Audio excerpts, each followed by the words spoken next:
It is all about engaging people now, whether indeed it is the next generation or customers.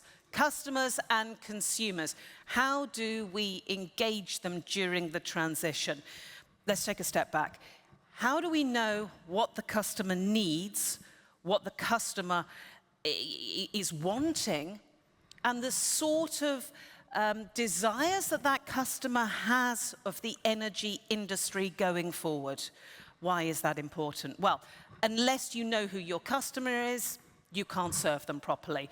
And unless you know who your customer is, you can't hope to build that relationship that will sustain during the transition and be a productive relationship going forward. And as we all know, if you want to understand something, you need data. You need to really get to the heart of what it is that you are looking at.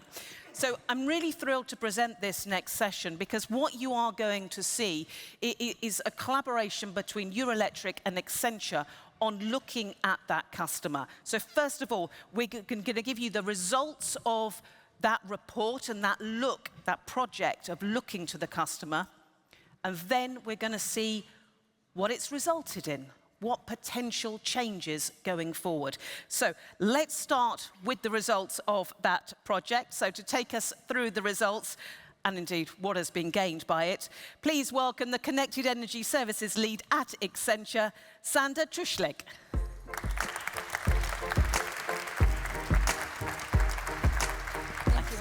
Thank you. Good morning, everyone. It's a privilege to be here today with you at Eurelectric's Power Summit, a cornerstone event in Europe's energy transition journey. To me, this summit is more than just a professional gathering. It's deeply personal. I have been attending this conference since 2009. And it was right here at this very event that I met my life partner. And we actually have a Eurelectric baby. True story. Thank you. Now, 15 editions later, and I'm still very inspired by the conversations, the collaboration, and the contribution and commitment this community brings to reshaping Europe's energy future.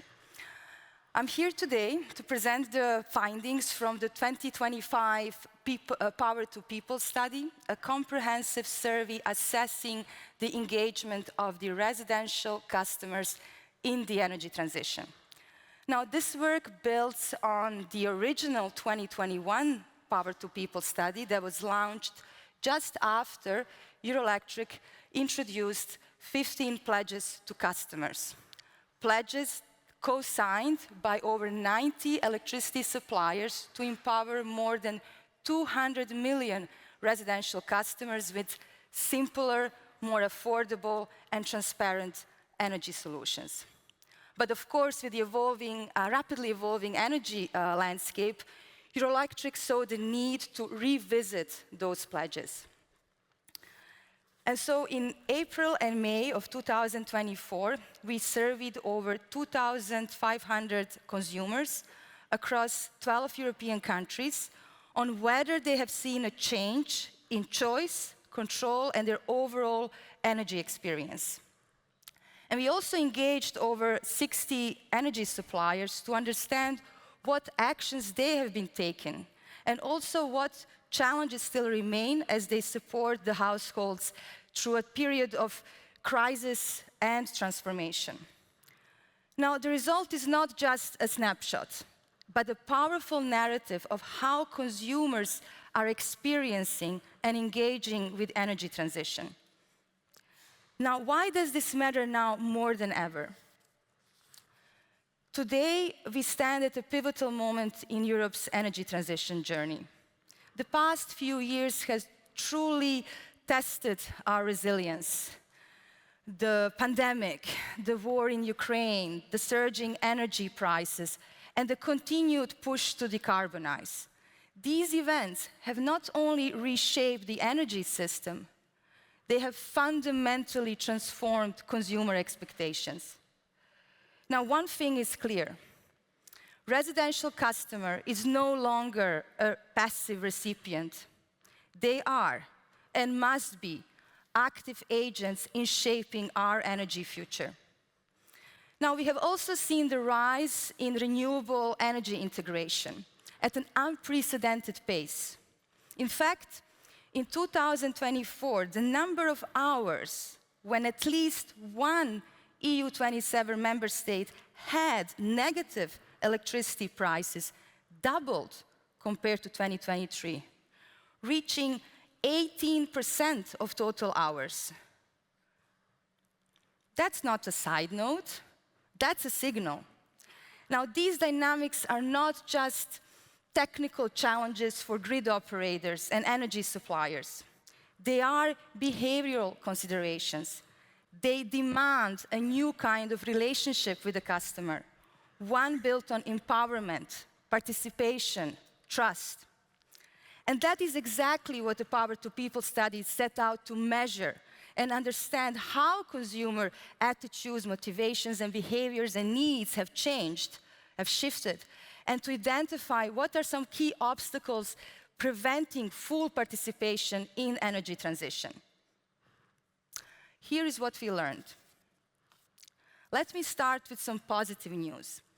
Consumers are more engaged than they were in 2021, more aware, more willing to act, and many are actually already taking meaningful steps.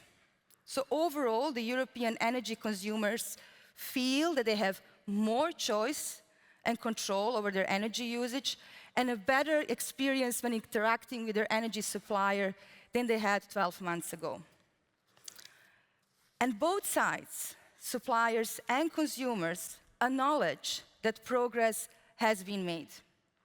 From the energy supplier side, they told us, the vast majority told us that they have stepped up their customer engagement efforts. 78% have invested in enhancing customer experience. 2/3 have expanded their portfolio to include new electric solutions, such as heat pumps, EV chargers, or solar panels. And 62% are actively working on making energy affordable by providing tips and tools and partnering with local support networks. And also consumers were positive, on balance. Why do I say on balance? Because the number of customers that has seen a positive change across choice, control, and experience, which is indicated with the dark purple bars, is 2 to 3 times bigger than the group that has seen a reduction, indicated by the very light purple bars. So on balance, a positive consumer perception of choice, control, and experience. So what is driving this positive consumer perception?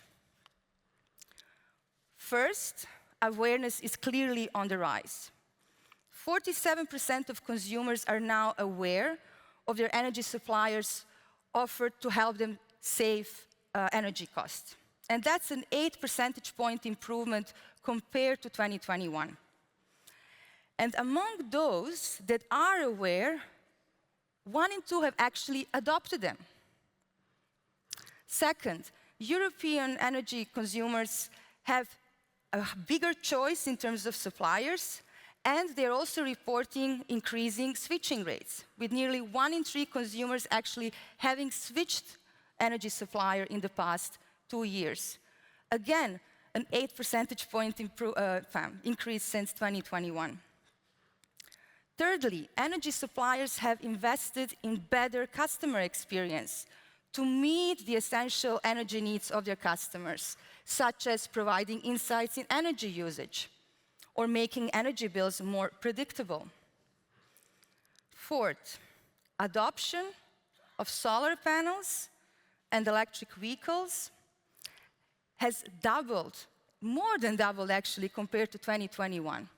Today, we have 18% of consumers that actually own a solar panel, and 5% own or lease an electric vehicle.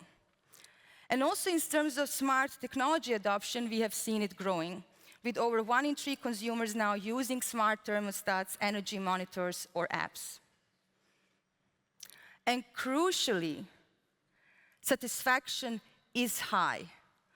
over 80% of consumers that have adopted these technologies find them useful and valuable. So once adopted, 4 out of 5 consumers are highly satisfied. This reflects a convergence between consumer expectations and suppliers' capabilities. This reflects an industry that is listening and acting. But progress is not the same as transformation. Despite these encouraging signs, we cannot ignore the critical gaps that remain. Almost 80% of consumers are still not actively taking part in energy transition. They are commodity users only. So barriers to deeper consumer involvement still persist. Only 2 in 5 consumers are actually aware of their supplier's electrification offering, and fewer than half are aware of the cost savings tools that are available to them. That's a massive awareness gap. And then there is affordability. 11% feel less in control of their energy bills compared to 12 months before, primarily due to the rising energy prices. Now, this is an increase of 3 percentage points compared to 2021, which in relative terms represents nearly 40% increase.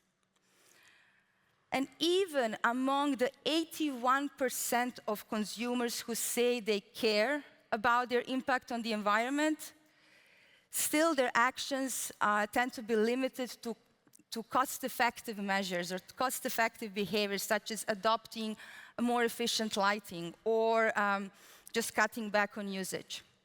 And when we ask them about top 3 reasons that are holding them back from adopting these new electric solutions, they report that cost is the #1 obstacle across all categories. So the problem isn't the lack of will. Remember, 8 out of 10 care about their impact on the environment. It's lack of access, of clarity, of affordability. To engage meaningfully, we must recognize diversity of the consumer landscape. Because let's be clear, consumers are not a single audience. They are diverse, with different needs, motivations, and barriers. In fact, in the Power to People study, we have identified 4 different groups of consumers. Some are willing and motivated to engage with the energy transitions, such as the tech-savvy ones who are early adopters of new technology and quick to engage with digital tools, or the eco-warriors who are deeply concerned about the environment and willing to act. But not all that are willing to act and see the value are actually able to do so because they are constrained, either cost constrained because they cannot afford the upfront investment in those new electric solutions, or they face some structural barriers that are beyond their control, for instance, renters. And many of them are also still undecided, and those are mostly established adults that prioritized practicality and reliability in their decision-making. And while they are environmentally aware, they often question the personal impact of their actions, and are also more cautious about adopting new technologies until really proven. And then, there are still a group of consumers that are disengaged. 5% said they don't care about their impact on the environment. And there is also a group that we call change resistors, who are hesitant or even distrustful towards new technology and delay adoption until absolutely necessary. So to engage them all, we need tailored solutions. We need inclusive design. We need policies and programs that account for these differences. So how do we go from here? Based on the insights of the consumer survey, the Power to People report outlines 3 calls for engagement to the wider energy ecosystem. First is about flexible energy contracts. Now, with the rise in renewables, flexibility is no longer optional. It's the strategic necessity. Time of use tariffs, dynamic pricing, peak shaving programs offer consumers the ability to control and lower cost and support grid stability. And in fact, 2 in 3 consumers told us they are interested in such a flexible energy contract. So this is about aligning incentives. It's about giving people tools to act when the sun is shining or the wind is blowing. So let's make that easy, not confusing, beneficial, not risky.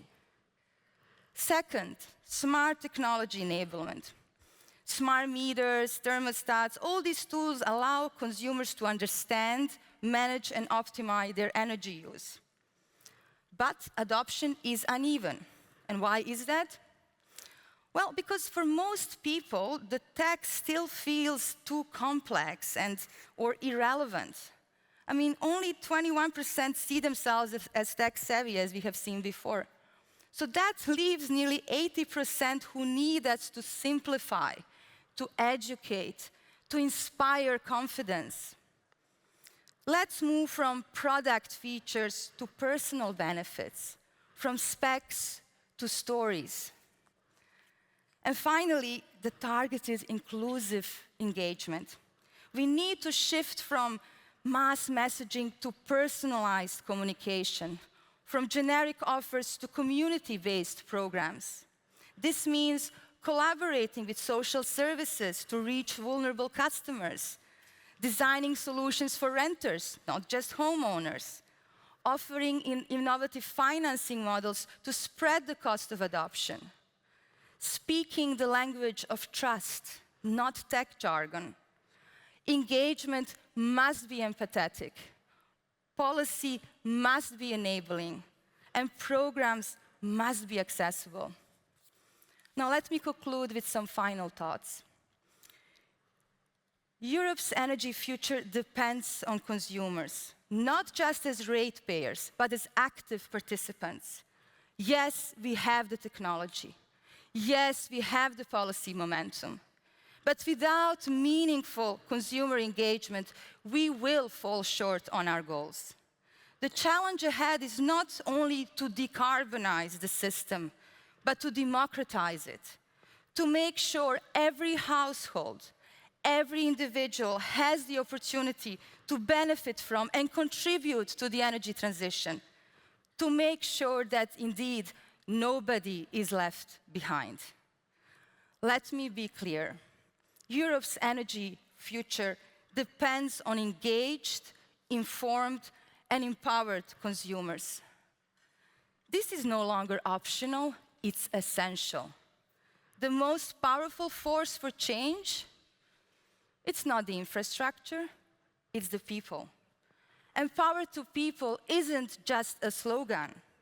It's our blueprint, it's our responsibility, and it's the future we must build together. Power to People. Thank you very much.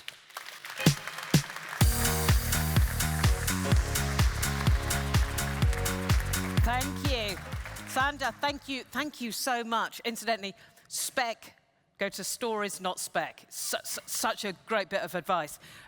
When you were going through the results of all of that and so many different data points there, was there anything that actually really surprised you, or that you were pleased about, or you thought, actually, that's not so bad, or, oh, I didn't expect that figure? Well, I'm super pleased to see that once people adopt these solutions, they are really highly satisfied. So that's really a great signal for scaling this positive engagement. So definitely that was one of my key takeaways. Yeah, that was 80%, wasn't it? Yeah, 4 out of 5, yeah. Yeah, absolutely, yeah. It's a really, really good point. Once you've got them, they're happy. But you need to get them You need to get them, yes, absolutely. That's the key.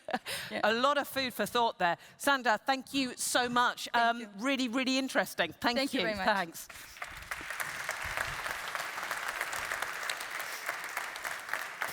And actually, we've got a QR code that you can download that report as well. So we will, at the end of this, we'll make sure that you get that QR code again so that you can click onto it and get the report on your phone. So what we're going to do now is look at all that we've learned and what that should mean going forward. So what does it mean for customers, but actually for the commitments that the energy industry should now look to. So please welcome the chair of Eurelectric's Customers and Retail Services Committee and the head of stakeholder relations at EDF. Please welcome Alain Takoun. Alain, thank you. Thank you.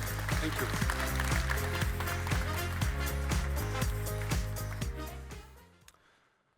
So before starting, I would like to make 2 thanks.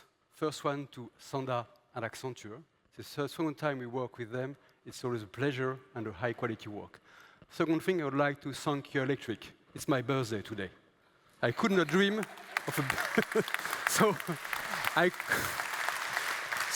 could not dream of a better gift than being able to speak to you on that day. So thank you. Thank you.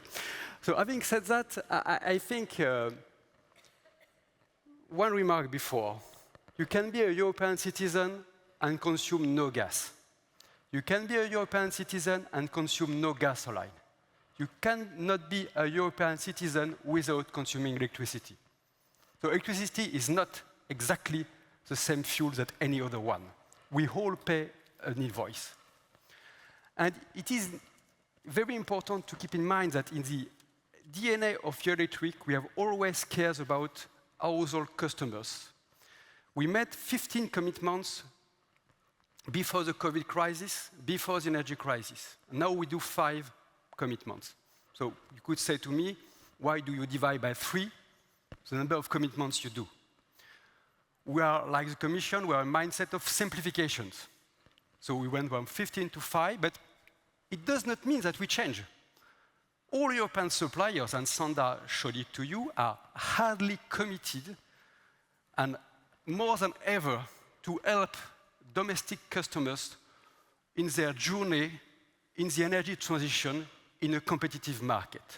Both words are important, energy transition by electrification and competitive markets. These 2 pillars must work together.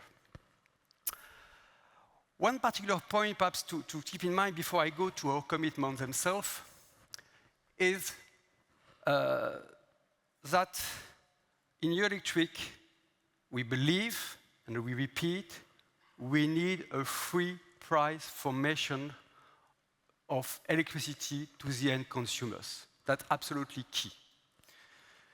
Which means that at the end, we must keep in mind that the choice is coming from the customer itself. The customer has to choose which electricity supply offer he wants based on his need. Us, we have to be modest. We are here to serve them and to offer them what is important for them. So if a consumer wants a fixed price offer, he will have a fixed price offer.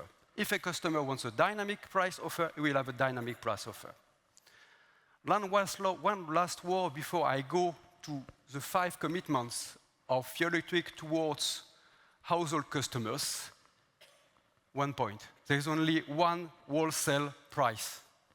The same is used by all suppliers to propose electricity supply offer to all customers.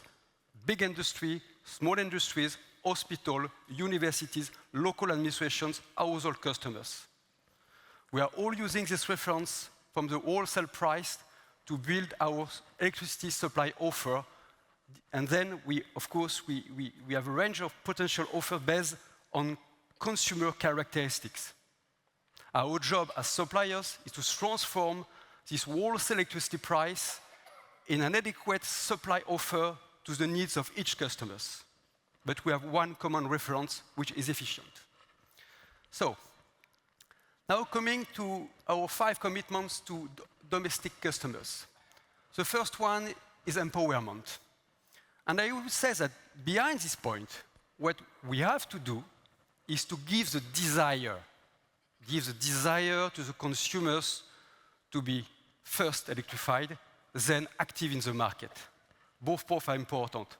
We are not here to impose anything to customer. Customer has a choice, and he must desire this electrification. We think this is certainly one of the key conditions for the energy transition to be a success. Second point, we have to engage with all customers. Residential customers are very diverse. What is common between a young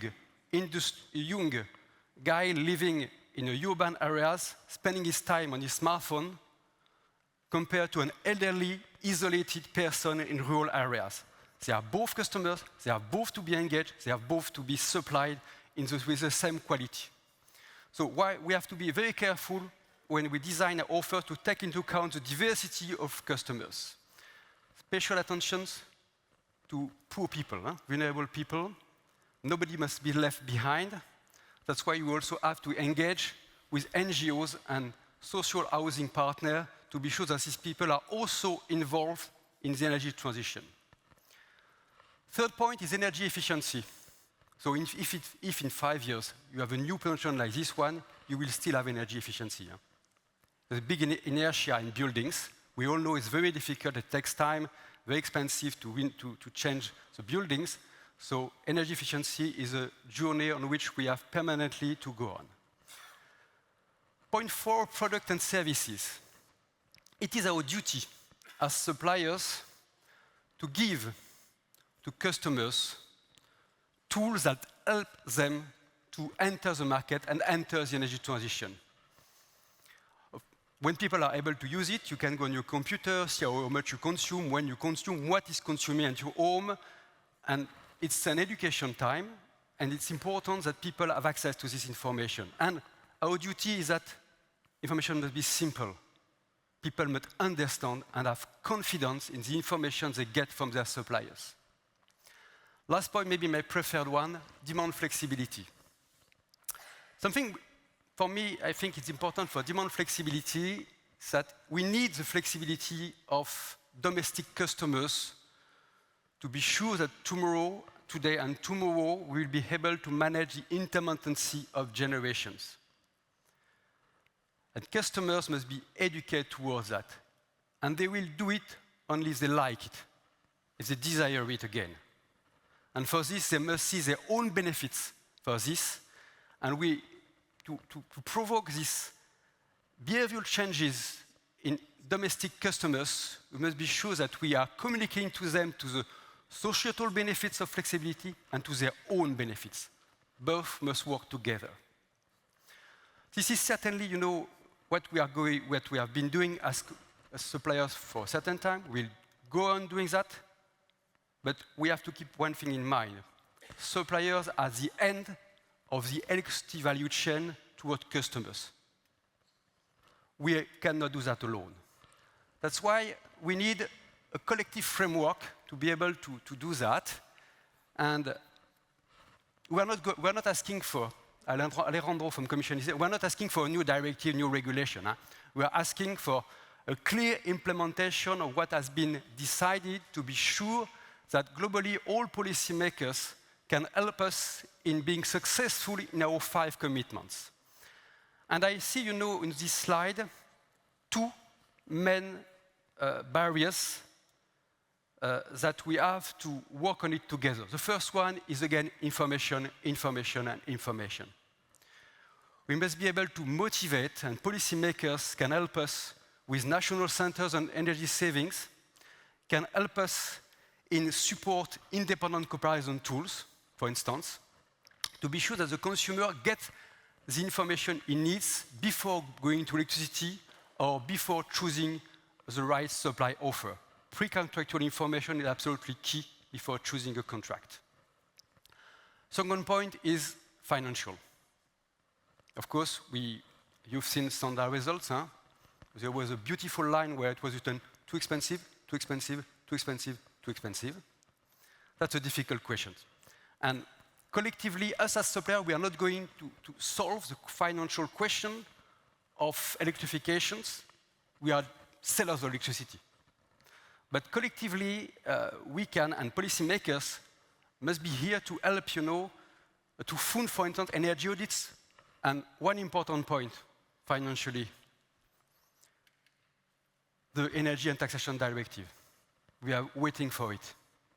It's absolutely key that this directive is adopted. The present European regime on taxation of energy is from the last century. Is it normal? I don't think so. We have to change that.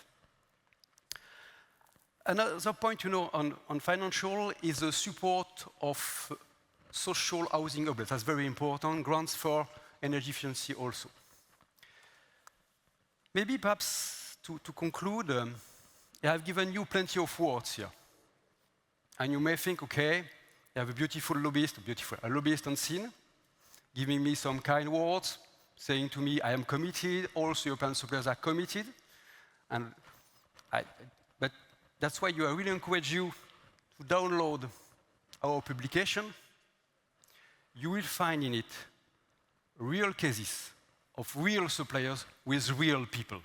It will show you that the story I have made to you is, of course, a story in Brussels, but locally, everywhere, us, as European suppliers, we are really committed to move towards the energy transition, towards electrification, with a real empowerment of consumers. This is really something we believe in. Thank you very much.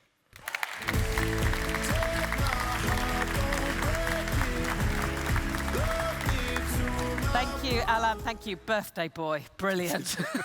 I do hope you have a celebration planned later. Out of the tricky question, but out of the 5 commitments, which one do you think is the one that you would really say should be top of the list? Awareness. Awareness.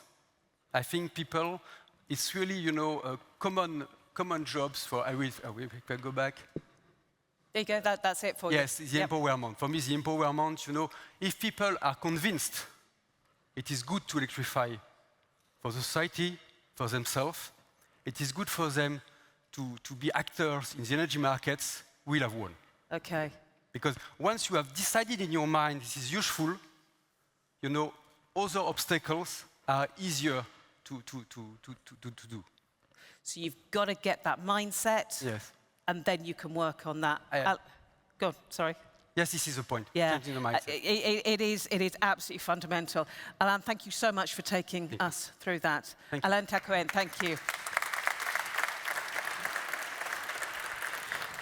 What we're going to do now is we're going to get into the heart of this and see how different people from within the industry are reacting to that and what they think is the right way forward. So please allow me to introduce our next guest to stage, the CEO of Green Power Denmark, Christian Jensen. Christian, come and join us. Thanks, Christian. Thank you very much. Thank you. We have the CEO of Kaluza working in the digital space, Melissa Gander. Come and join us, Melissa. Hey, Melissa, come and grab a microphone. Don't sit down yet, by the way. We have the Director General of BEUC looking at customer rights, Augustin Reyna. Augustin, come and join us. Thank you very much. We have member of Client Solutions Management Team at EDP Group, Carlos Miguel Moreno. Come and join us, Carlos. And finally, we've also invited the European Commission to be part of this. So from DG ENER, looking at local emissions for the Just Transition Fund. Please come welcome Alejandro Aldurin. Come and join us.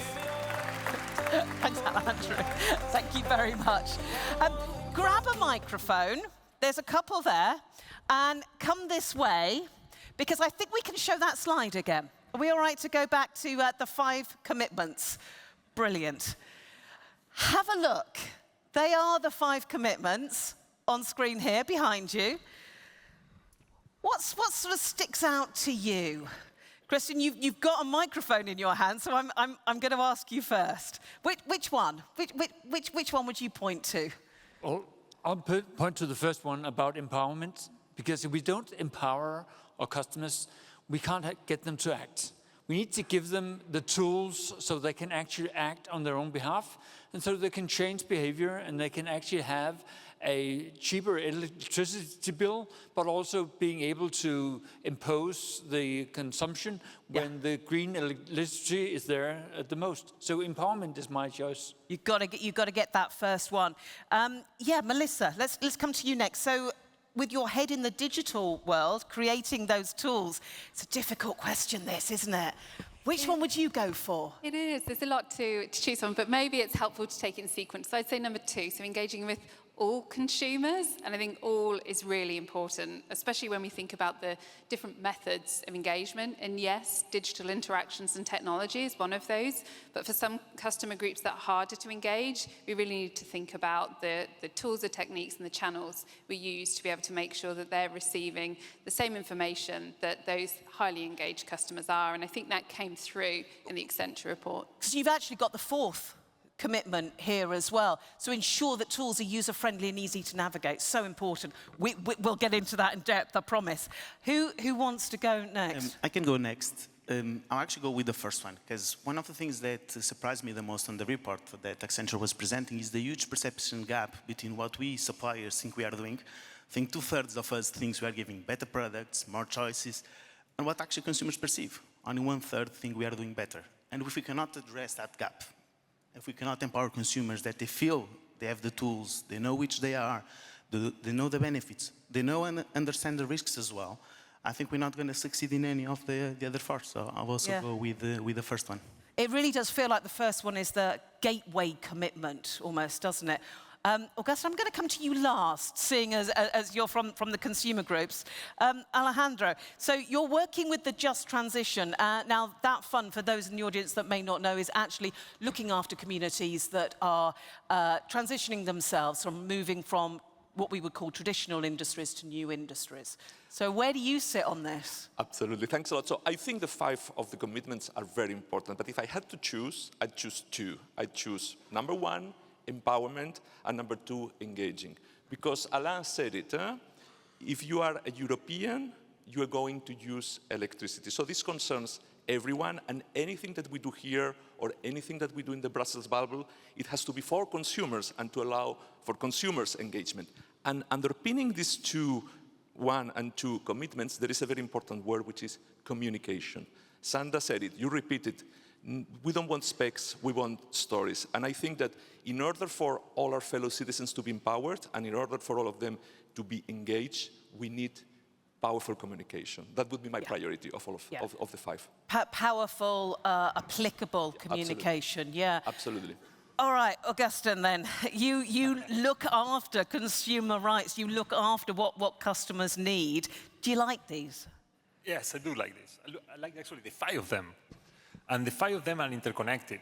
Because while indeed communication is extremely important, but you need to communicate about something. And that something are your products and services of consumers that can be more energy efficient in order to reduce the cost of their bills and enjoy new offers that are in the market. So for me, actually, the 5 of them are interconnected. That's like a house of cards. You know, they cannot work independently. You need to make them all work together. Just a quick show of hands in the audience. I'm going to start this way round. Who would go number 5 as the priority commitment? Number 4? Okay. Number 3? Okay. Number 2? Is it number 1? Yeah. Yeah, it is. It's that gateway. Really interesting. Thank you. Do you want to go and take a seat? And we can sort of get into this in a bit more detail. But really interesting to sort of see what you feel about all of that. Really nice. So when we think back to Sandra's report, Accenture's report with Eurelectric, and what that's sort of saying, I'm guessing that we need to look after customers so that they get a good deal and they get what they need. But from the energy industry's point of view, we want to keep them, right? I mean, you don't want your customers switching all the time. You want to give them the good deal that's going to make them want to stay so that you can have that ongoing relationship. So what I thought we'd do is start off by finding out how often people switch. So we saw the figure in the Accenture report. Let's ask a very energy-focused audience, which I think might be quite interesting. So if you could get out your phones for me, and we're going to use Slido on this one. Please get involved, because actually it's going to be really fascinating to see this energy-focused audience, whether you do still switch. So if we can show you the Slido QR code, brilliant, thank you, there you go. So what we are asking is, how often have you switched your energy supplier since 2023, so in the last 24 months? So we've got, I want to know who just said never straight away. So we've got obviously a never, a once or twice, more than twice, or someone is almost self-sufficient. No one here at the moment. Let's give you a moment. I think about half of the room have voted so far.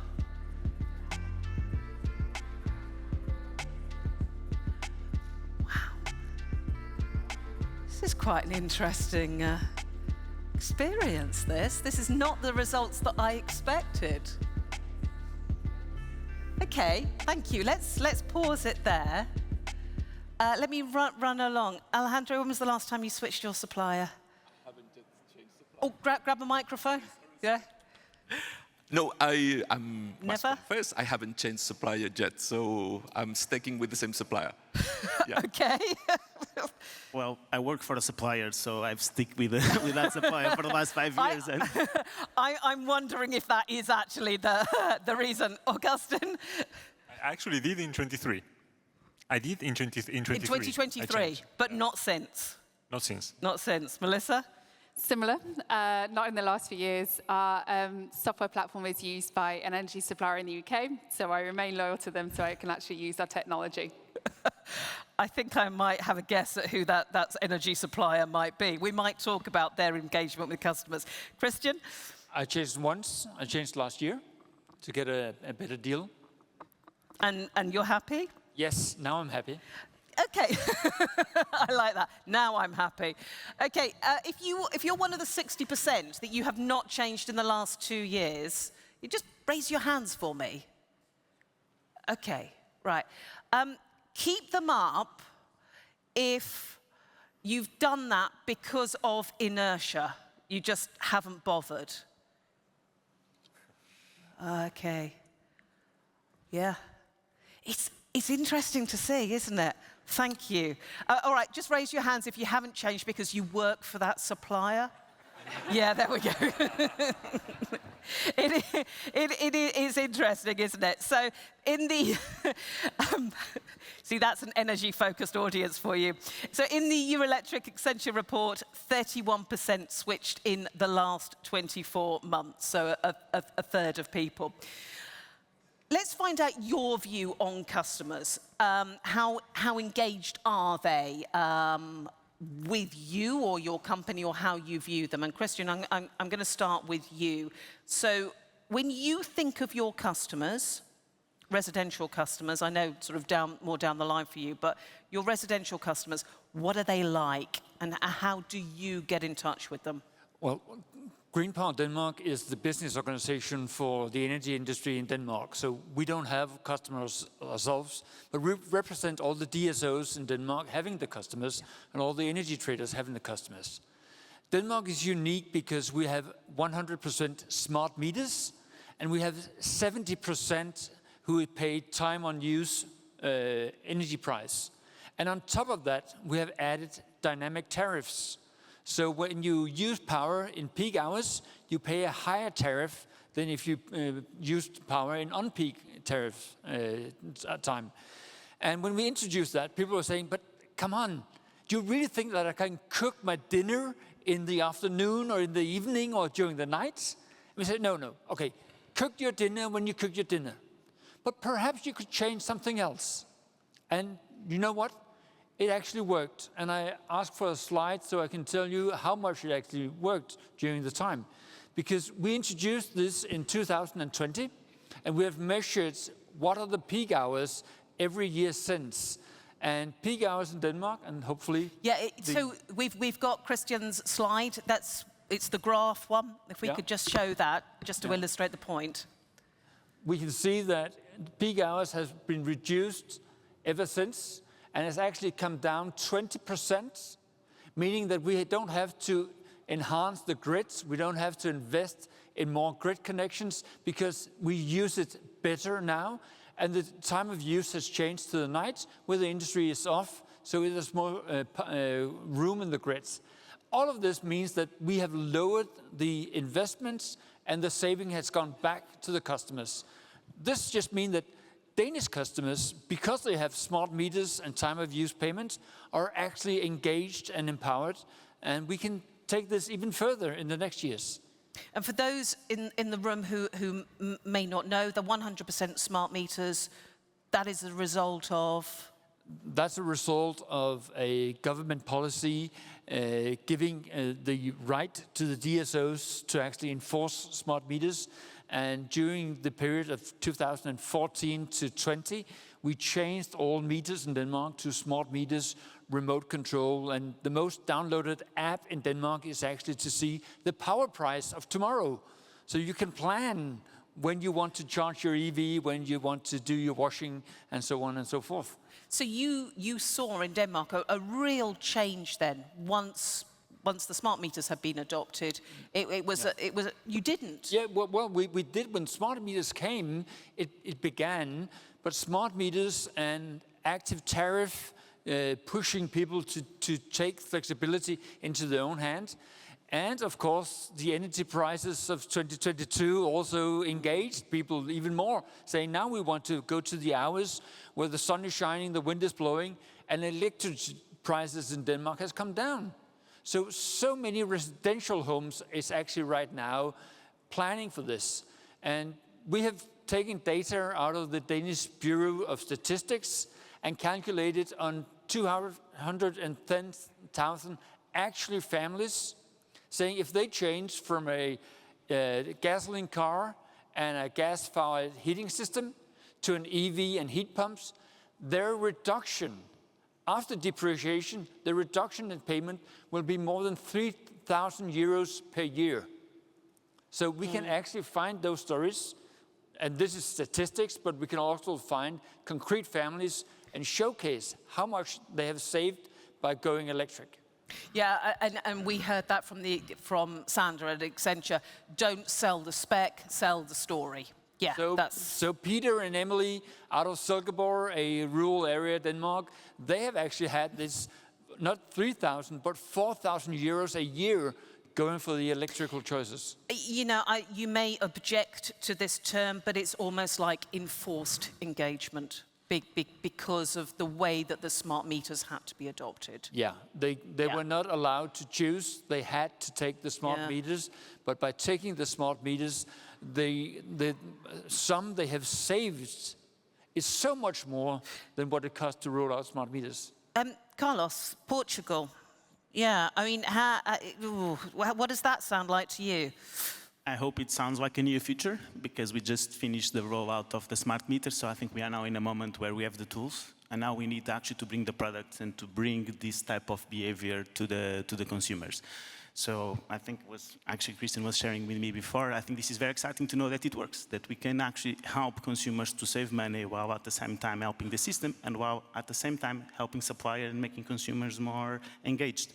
Because I think engagement is good. I think, Sasha, you said it before, we don't want consumers to leave, but the way to make them stay with us is to have them satisfied.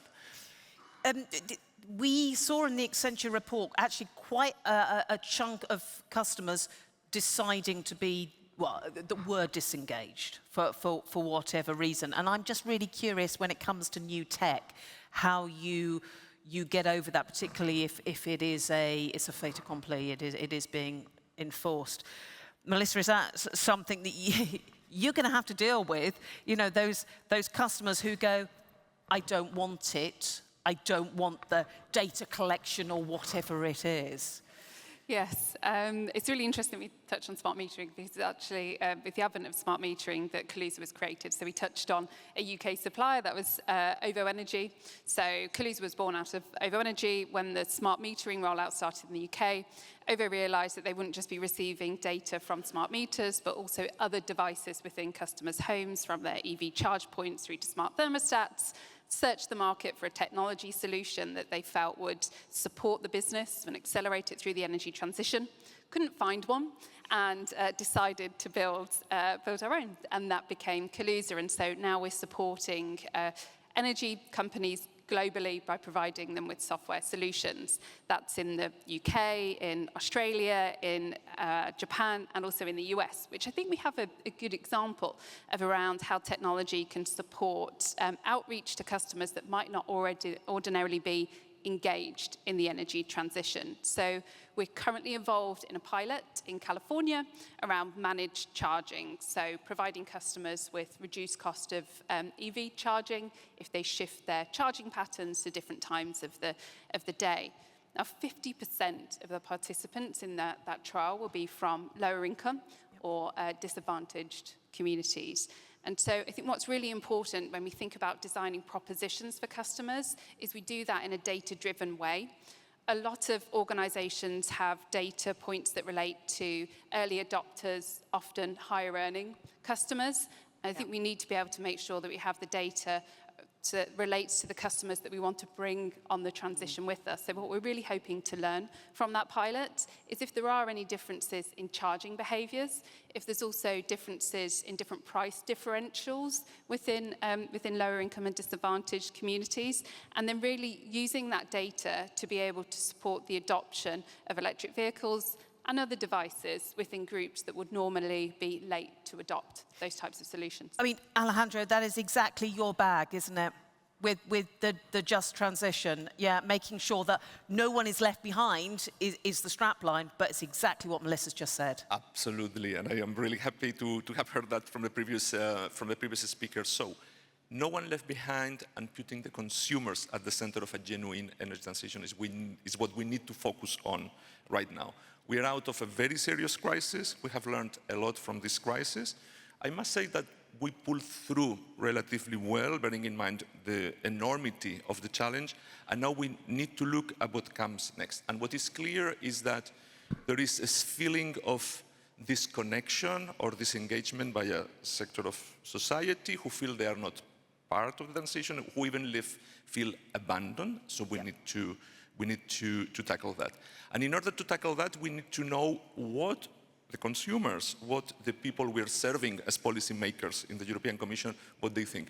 I really liked your slide, though, because we really need to know the data. We really need to know the consumer. And that's something you insisted on, Sasha. When you did your slide, though, 60% of this very energy literate constituency here said we haven't switched provider. And yourself as well. Absolutely, in the last 2 years.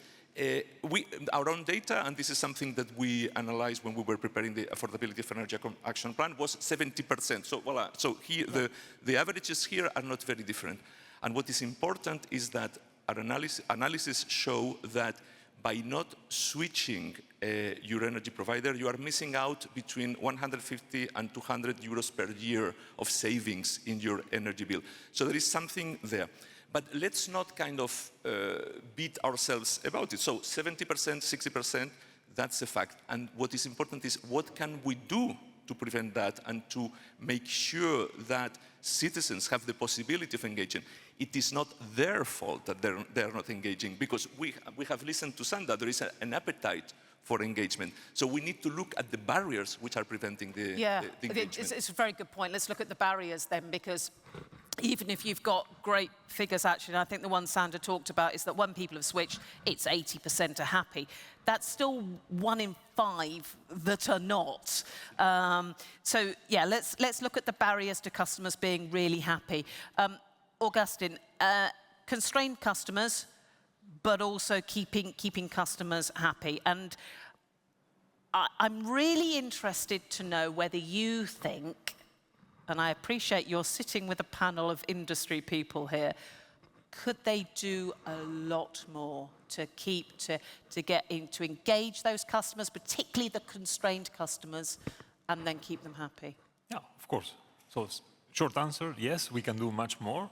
The question of consumer engagement in energy and electricity markets is, of course, has a behavioral side of it, as we have just discussed, but there is also a question of market design.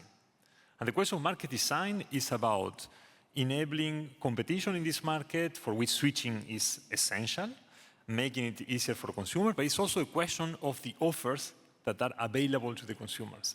We have also done some research together with our members, and actually coincide with what's presented just before, 100%. When people do the switch, they're happy with it. We did a report recently on testimonies about engagement with a heat pump for cooling and heating. And those that have done the switch, extremely happy with it. I'm one of them. I was an early adopter.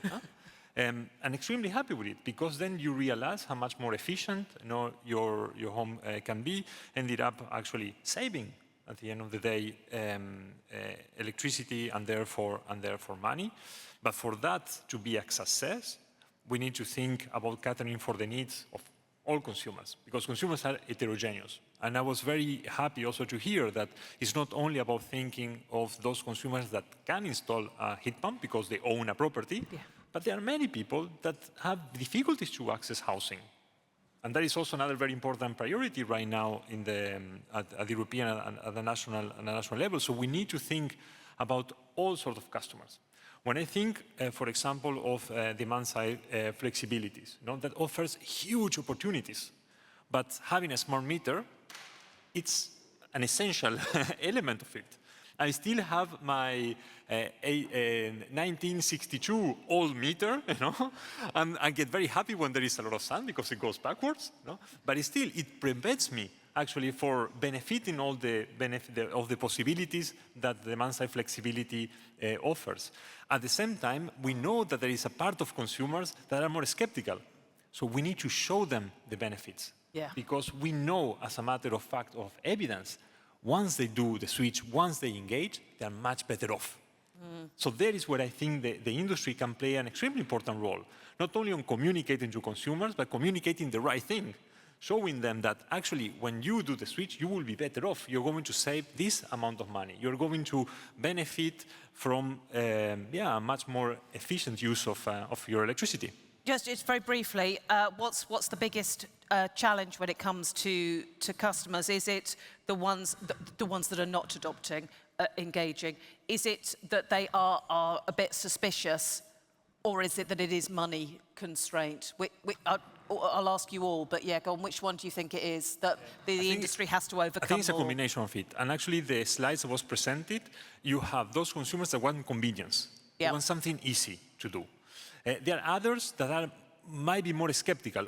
What is this demand-side flexibility, these flexible offers? I will end up paying more of what I'm doing with my fixed tariff. So there is also a question of the design of the offers. Can we cater for those consumers? Can we have a hybrid option in which you can get some benefits of demand-side flexibility while at the same time some security? Melissa, what do you think, though? Do you think it is more about being suspicious, or it is the cost? For some customers, undoubtedly, there is a cost constraint. We need to work at how we can support those customers to adopt technology by looking at how we can subsidize that and allowing them to maximize the savings. I'm not sure it's necessarily suspicion. I think there'll be some groups that do fall into that category. I think it's more about confidence for those that can afford the technology but might not necessarily have the confidence to adopt it. So really personalizing, being able to use their data to provide a clear view of the potential cost to them and also the savings for adopting new technology, but making it really specific to them, their behaviors, their usage patterns, their home. There's a lot of data that's available to us. So how do we use that to enable customers to make decisions confidently? You're getting a lot of nods along the panel, actually, and it is that education to give the confidence. Yeah. And perhaps just outdated knowledge, because idea of how much does an EV cost, how much does a heat pump cost, is perhaps based on knowledge that are 2 or 3 years old. Yeah. And the price has come down, the efficiency has gone up. It's much more available right now for even middle-income and low-income customers to have an EV or to have a heat pump. So outdated knowledge need to be pushed away by new knowledge. And there we have an issue of communication, of what is actually the opportunities we have right now in the market. It's going straight back to the second one, isn't it? It's the communication. Go on, Kaluza. Yes, but I do agree that there is some suspicious, and I was just remembering one situation when we were doing focus group with consumers about a new product we were going to launch in Portugal that was local energy communities, where basically we were saying, listen, you have roof, we EDP, we make the investment, and we're going to sell you the energy from that installation at cheaper prices. And some of the reactions we had was, that's not possible, what is the trick? So there's a lot around explaining, informing why in the end, a lot of these solutions, as we're just steering, they are win-win for all of us. Many times the energy transition will be cheaper, it will give consumers more stability, more energy independence, and will be better for the grid as well, because we won't need to do investments, but we need to be able to articulate in a simple way.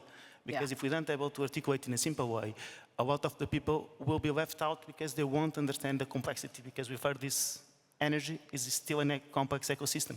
Do you know, the world moves and changes so quickly, the industry moves and changes so quickly.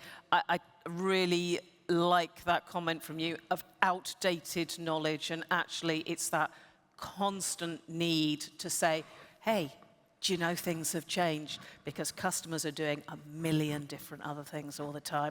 It's been really good to get your views. Thank you so much. Are you staying around for later if people want to come and have a chat with you? Fabulous. Ladies and gentlemen, please thank our panel of experts here. Thank you.